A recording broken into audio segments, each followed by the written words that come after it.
The Ash, Lutzi and Nikki Osborne podcast. Mitch, you know I've got Sonny Bill. Mm-hmm. Oh, here he is. Look what the cat's dragged in. Hey, morning, David. Hey, the show starts at 6 o'clock, buddy. What happened? I'm going to change tack. What happened, mate? Hey, what happened, buddy? No, I was just lying there, but just my alarm was off for some reason. I don't know why. Well, you didn't set it. Do you know? No. You know that nearly happened. That did happen. It's set every day, but it was just off. I was lying there going, must be just before my alarm, so I just lay here for a while. Then I checked, it was 6 a.m. That's a good feeling, isn't it? Yeah. No, So it's not that bad. does your alarm clock go? What, just Monday to Friday? Have you got it set like that? Yeah, it's like, it's it looks like that, 5:18. But it just goes Monday to Friday. Yeah, but it was off for some reason. I don't know why.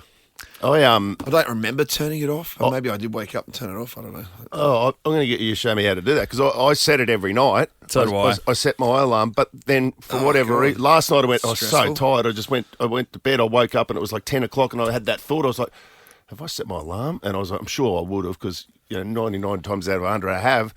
And then I checked and I hadn't. You hadn't? Yeah. Yeah, you can make it. Mike says alarm every weekday. Oh.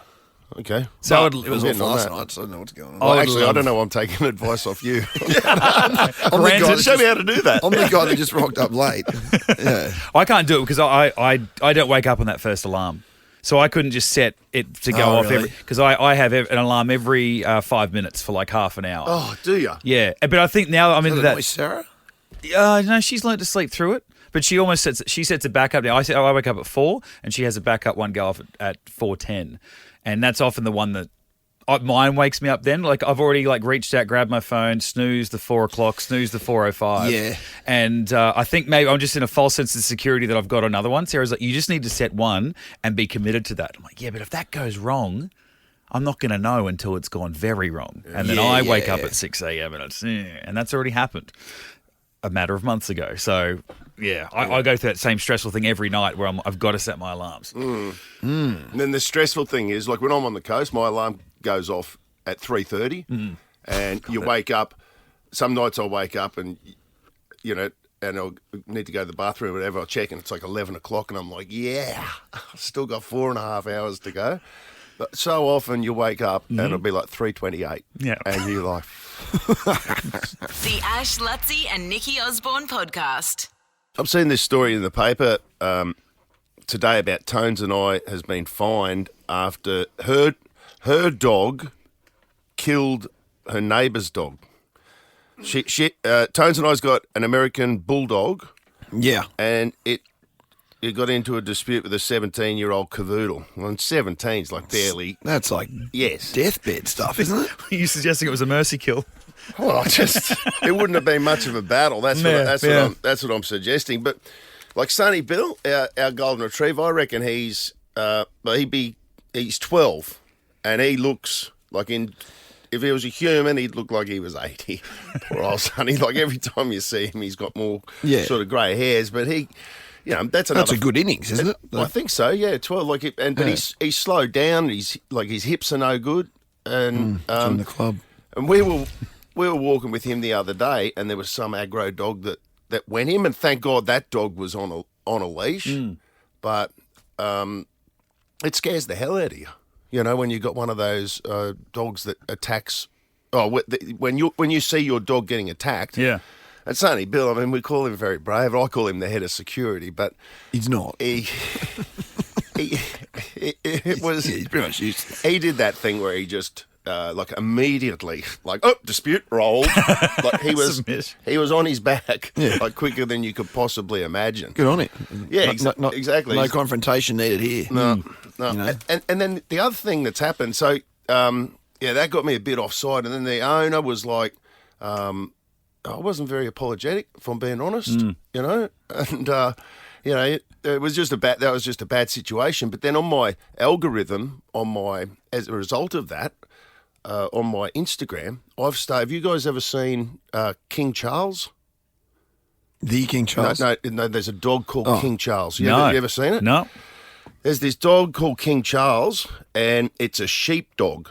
And I don't know where this is, but it's like my Insta's filled with it now of King Charles moments.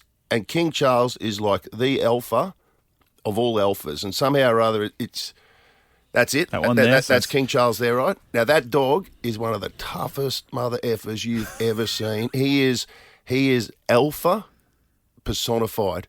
And he walks into this big yard of real scary dogs. I'm talking German Shepherds, just like everything looks What is this on Instagram? on Insta. Oh, he looks like one of the direwolves from Game of Thrones, like the way that he's over the top of a. Yeah.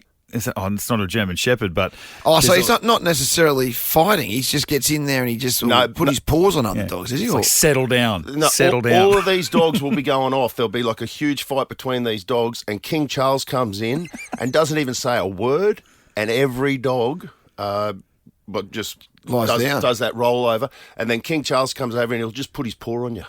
It's just like, it's like I'd love to have that much control over my children. You know what I mean? Like you wouldn't even raise your voice. It's like you just come in and you just raise your finger, and all your kids would shut up. That's what King Charles does. So he doesn't even fight them. He just calms them almost. I reckon there has to be moments where he does, because Has to be. it's like it's like you don't get that level of respect from the whole pen of these dogs without putting it out there at some Someone's going to stage. throw it out. Some idiot's going to have a crack at him. Yeah. I did see one where there was a German Shepherd and it was limping and only had one leg three legs were working, but one wasn't. And the headline just went, King Charles did this. So Oh, really? I don't think he's always quiet. The Ash, Lutzi and Nikki Osborne podcast. Headline today scared me on the front page. Don't drop me, Billy. I thought they were going to drop Billy Slater as coach, but they're talking about the debutants. I guess of 5 Maroons that are under pressure. DCE, no spent force skipper. Yeah. Did you see the television ratings? No, how they look? For the Strong. for the match. Oh, unbelievable! So that the game on Wednesday night, there was 3.755 million that watched that game, and that's significantly higher than last year. It's the number one highest watch program of the year. 84% more viewers than the next highest watch program. 84%. Wow. That's what it says, which was, guess what? So far this year. Bloody maths or something. No, the election. Oh, the election. Really? So, right. 84% more tuning in to find out who won the Origin as opposed to who won the election. The elections. Yeah, up 11.2% from Origin 1 last year, and the highest rating Origin match since 2016. Yeah, which is that's a great shot in the arm for rugby league. People saying it makes it, I mean, just there's a They're big numbers. Well, there's a TV this deal day and coming up age. that they have to negotiate, and that's where the bulk of the money comes from. Yeah. Right. So if they can get a better TV deal, then all of a That helps sudden everything. the salary cap will go up, and also money gets filtered back down into the junior development too, which is good for the future of the game. It's game 2 in 3 weeks. It's 3-week gap, right? 3-week gaps, yeah, and it's over in Perth, which is notoriously tough. So it'll be interesting to see how that one goes, considering the Blues are already one up. And, I think it's like, you get the hanger-oners that sort of just make up their mind ahead of time. That's what, obviously, you couldn't have asked for a better lead into the next Origin off the back of Game 3 last year. Like one of the great games and how close that was. So it'll be interesting to see how it goes heading into Perth. I'd like to see even the ratings from last night, the women's game. The series had already been wrapped up, and those numbers have been huge this year, growing each and every year. And that was a great game. It got fiery. They were biffs, or as much as they allow these days, but I think Vossi said in the commentary, or someone said in the commentary, that's the best Origin match we've seen this year, men or women.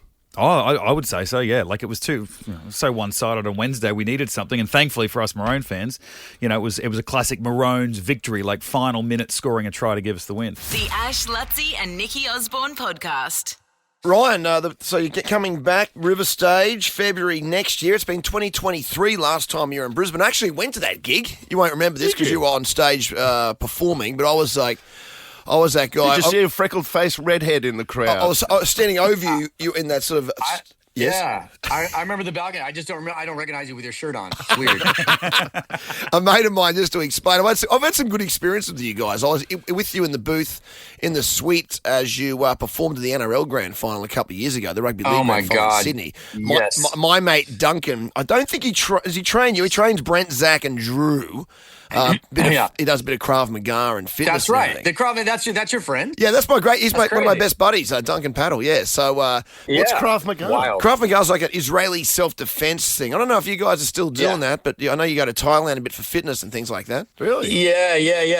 Krav Maga is like kind of recognized, at least in the States, as the most effective self-defense. Like they took the best bits from like all the other stuff, and it's like, put it this way: if you're going to accidentally get into a fight with anybody on the street, pray they don't know Krav Maga. Really? Their whole rule is don't fight.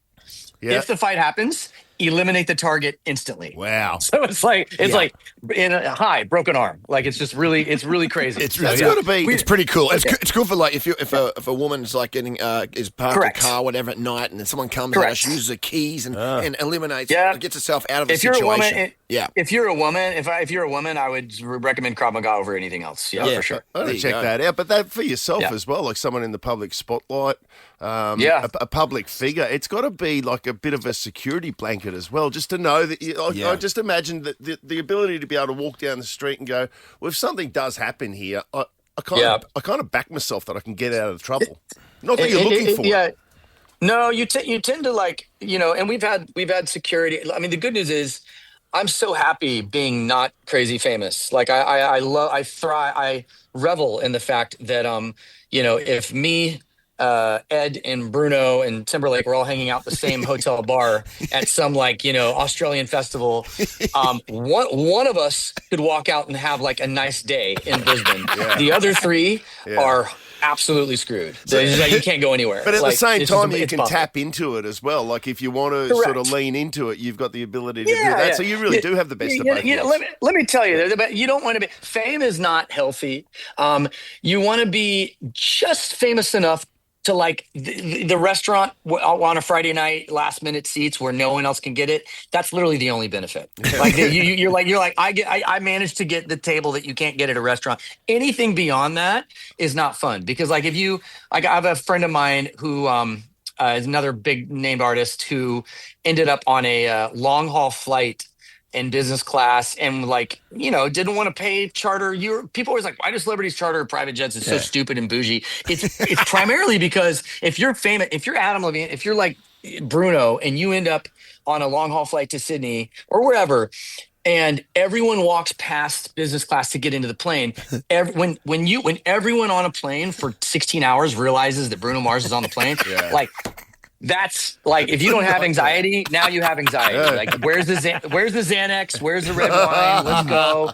Get me off this damn plane. So I like it. That said, Ryan, you're one of the. I can't believe that you're not more famous. Like, obviously, One Republic, great band, lead singer, writer, everything like that. My sex tape has it. Well, that's what we want to talk about. We're going to cut to the chase. When you're performing in February, we can organise that for you next year.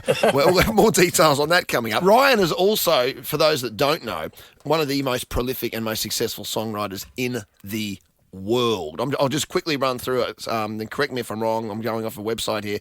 Obviously, One Republic. He's written songs for Maroon 5, Tate McRae, Beyonce, the Jonas Brothers, Ed Sheeran, Taylor Swift, Miley Cyrus, Leona Lewis. The list goes on and on and on. A lot of the great songs from those artists come from this guy. Like, you are prolific and amazing. And Taylor rates you very highly. I know you rate Taylor Swift as a great songwriter as well. But what she did on the back end of that album a few years ago, where she explained her songwriting methods and played some literally some voice memos between you and her for the song escapes me right now. Welcome to New York and I Know Places. I Know Places. Yeah. Like, that was an incredible to see how you guys actually in the embryonic stages work these songs out. I sent this voice memo to Ryan Tedder. No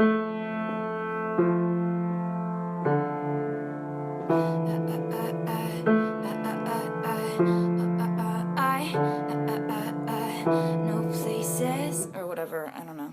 And then the chorus would just go to that major and just like be like, oh, chorus. So I hope you like. It wouldn't be a piano thing. It would be like, like very like beat. Now I'm just making weird sounds. Hope you like it. Yeah, that's pretty. What's funny is she was really, really ahead of her time on that, because that was 10 years ago. for 1989, and she was sending me, but she's like, "Hey, we have a session tomorrow. Normally, I just show up. I'm used to being the one that shows up with the idea for 99% of the time." And she texted me the day before and was like, "Hey, we could do one of three things. Here's something I started 5 minutes ago," and it was literally the opening sequence to Welcome to New York with her opening lyric. And she had just moved to New York, and she was like, "If you like this, we could do this one or we could do another." And then when I found out, like sometime later, we're talking to Max Martin, was that whoever, it was kind of pot luck. It was a total Powerball, like luck of the draw. Whichever song she just was in the mood to do that day, that's the song you did with her. Wow. So I was like giving Max all kinds of shit. I was like, wait a minute. How come I didn't get Shake It Off day? What day was that? Like, what day was Shake It Off? Like I got relegated to Thursday. If I'd been there on Tuesday, I would have done Shake It Off. Like, Yeah, wow. Anyway, yeah. Well, that's pretty Yeah. much. So, how does that? So I'm so interested in that because all of those artists, they're very well known and successful, like you said, Lutzy, but they're all very different as Yeah. well. So when you come in there in a collab effect, like you must be a very personable type of guy because I imagine that you'd have to sell and present or not sell, but so much present your ideas in different ways to different people. Correct. Well, I think that one of the unique advantages I have is I've been an artist for 20 years. So, and One Republic really took off in the end of '07, but I was in it for, beyond that. So I can relate automatically. If I walk in the room with an artist, we're starting off on equal footing, which most writers don't have that. So Yes. that gives me they're like, oh, Ryan gets You me. got Like with cred, Tate McRae, more recently, we did 1035 and I did Greedy and Sports Car and Revolving Door. We have a new Formula One single dropping tomorrow, I guess. Nice. And Tate, that was a big deal. Like the fact that I was an artist she grew up listening to, and she knew there was a level of like trust there that you can't get if you're just like slinging songs. So that automatically, I think, puts people at ease. The other thing is, I'm just old enough, like whatever I call it, like my give a shit meter, it broke like 10 years ago, and so I really and I'm not saying this to be like, false hubris or something. It's like, I don't care. Yeah. I'm not getting worked up about, I'm not going to get super hyped about who's in the room. I'm not going to get super hyped about what the single is. There's so much I don't control. The only thing I control and the only thing I care about is the song. Yeah. I care about the song. I care about it like it's a child. And so I will do everything I can to make the song as best as humanly possible. Because when I grew up, music changed my life. Music, I didn't have any siblings, went through divorce. I retreated into music, and it literally was my guide of the soundtrack to my life. So all I've ever wanted to do is be that for other people and create those soundtrack, whether it was, from Apologize and Halo to Counting Stars or I Ain't Worried, all completely different emotions. Yeah. But those songs have become the soundtrack to people's graduations, getting married, funerals, God forbid. And for Sports Car and Tate McRae, it's for people dancing, going out on a Friday night and kids and, having fun. So for me, it's that's all I'm doing is just making soundtracks. I don't take myself seriously. I try to keep the energy up. If you can't tell, this is me on only one cup of coffee. So like I you know what I mean? I don't do drugs. I stay out of politics.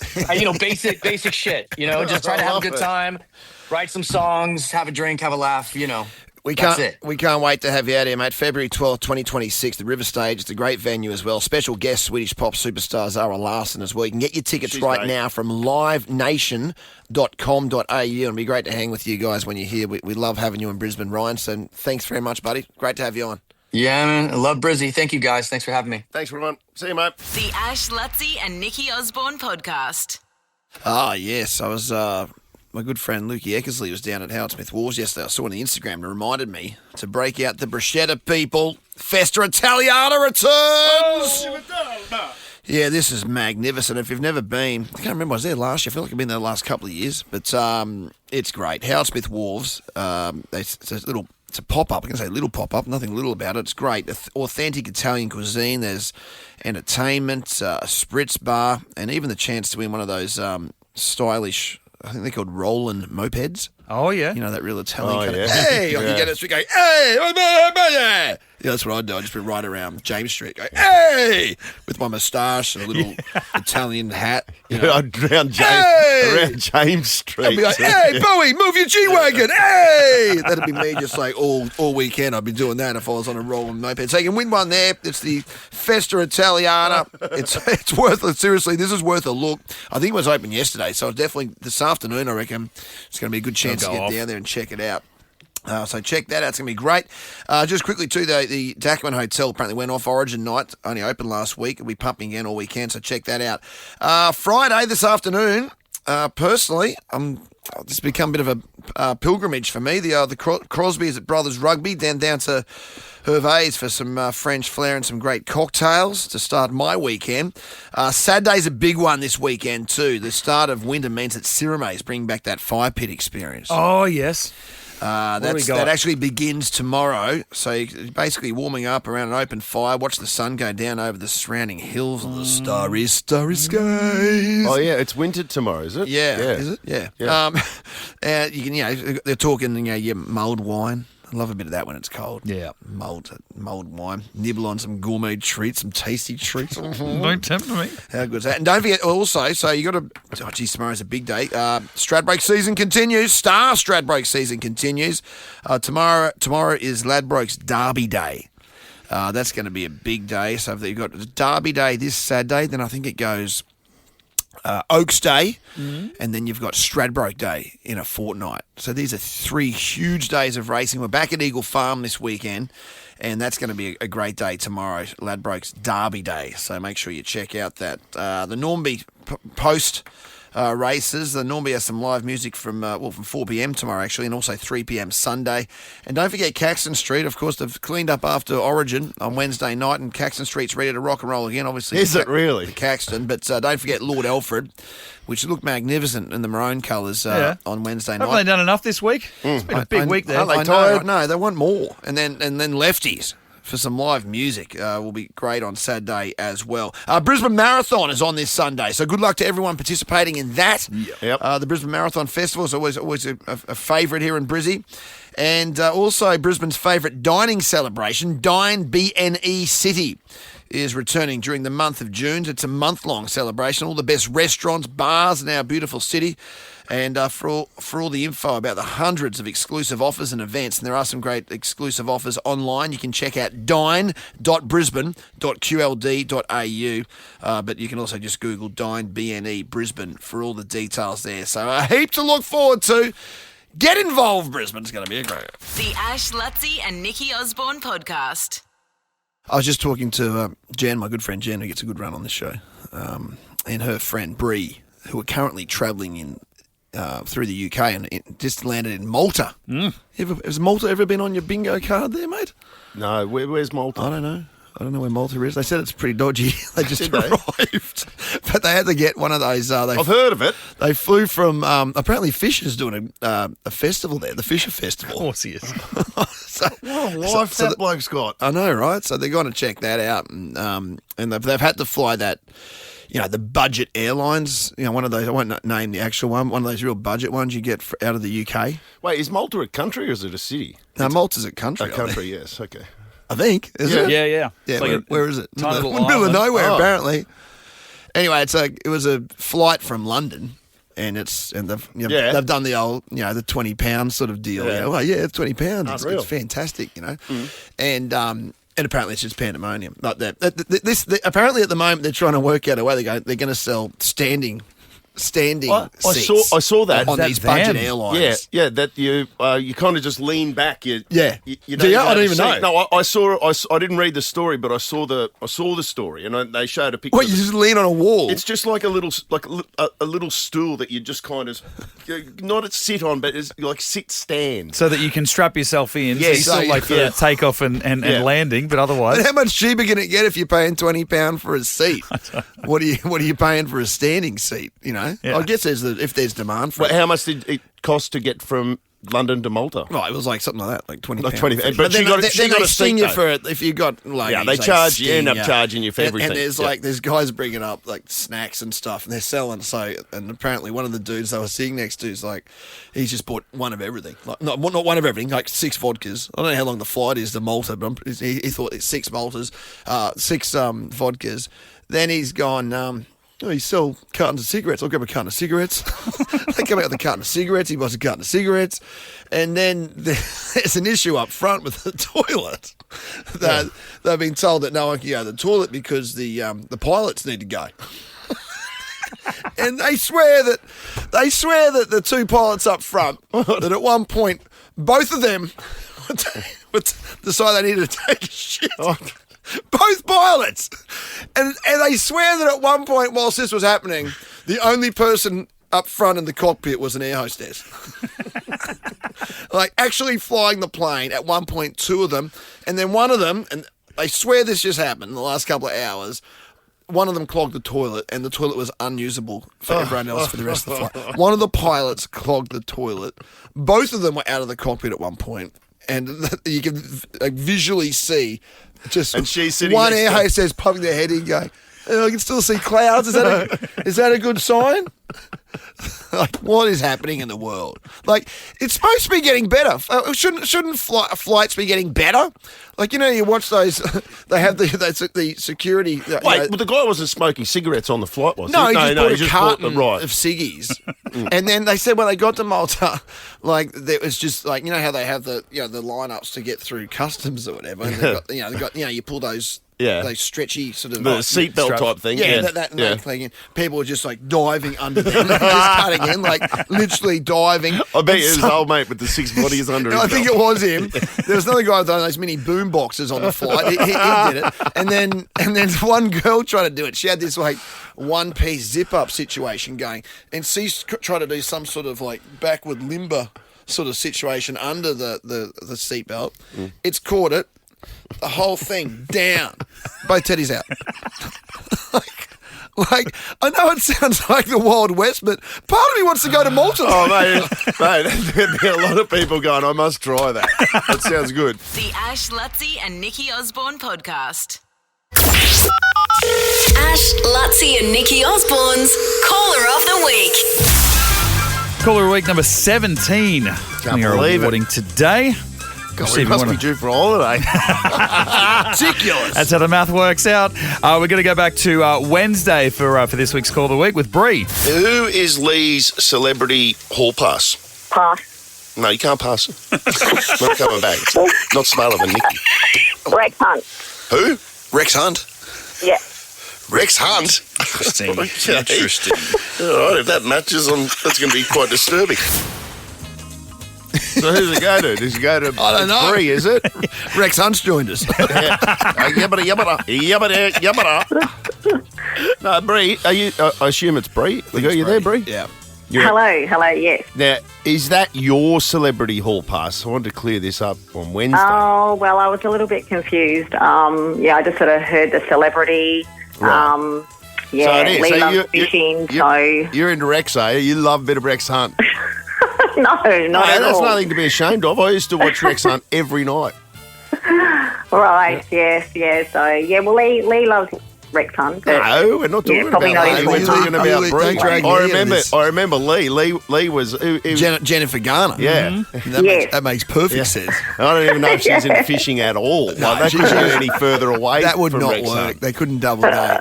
What was it about Rex? Yeah, bit embarrassing. But anyway, He was an Yeah, AFL everyone player laughed. too, you know, Rex. Yeah, Rex played AFL. Like, have you had a crush on him since the AFL days, or is it just sort of the fishing that got you over the line? Don't lie. Oh, a bit of was both. it? What is it? A little bit of both. A little bit of both, isn't it? Hmm? Was he? Yeah, a bit of both. Was he the OG television fishing shows? I reckon he was Pretty like, much. Like Was he before E ET? Yeah. And you know, when Yeah. I was, I'm going to shatter the illusion here, but when I was just a kid, You had to run it. No, the guy across the canal from us, he was a sort of a big time fisherman on the Gold Coast. One day I'm looking across the canal, and I go, "There's Rex Hunt. There's Rex Hunt shooting an episode on catching brim in the canal." I was like, I couldn't believe it. You know what I mean? Like Rex was actually there at this guy's house. So, yibbada, folks, this is the way you know, and Get something, throw it back. but they had, and I look. This is just what I saw that day. The guy Pete, who lived across the canal, he had a crab pot full of brim. And Rex was bringing the crab pot up, putting a brim on the line. He was not. No, he was, and then going down, and then doing that bit like. I can feel something. I go tap. Oh, there it is. Yabbada. I got another one. Oh, come on. No, with that you know. Allegedly. That's just Or allegedly. something, or something. Okay, Bree. Okay. I'm not stepping on the toes of your boyfriend here, okay? All right. Okay. Now, speaking No of worries. fishing, It's perfect. guess what you've got? There you go. You got Segue. Ash's Gone Fishing bucket hat. Oh, wow. Well, Lee will be very happy with No, that. it's not for Lee. It's for you. Okay, Maybe you can I'll wear be it very because- happy with When you that. go fishing, I want a picture, and you send it in to me. I'm going to put together a page of everyone out there doing stuff in the Gone Oh. Fishing bucket hat. And you got the what would Lutzy Okay, do? will do, The what will would do. Yep, just keep talking home. What would Lutzy do? Stubby cooler as well, and Okay. and Nikki's dry harder beach towel, and it's all in the wonderful what are they called, a tote bag. That's the one. It's a great tote bag actually, navy blue. Money can't buy. You can't buy this. Only 17 in Awesome. existence, That and you have the sounds 17th. Which brings us back to our holiday chatting. Congratulations, Bree. Oh, yeah, Bree. Oh yeah, Bree. Thank you very much. Now, come on, just before you go, gun to your head. E.T. or Rex Hunt? Like, who are you choosing? I think I would have to switch to ET. Rex Hunt. The Ash, Lutzy, and Nikki Osborne podcast.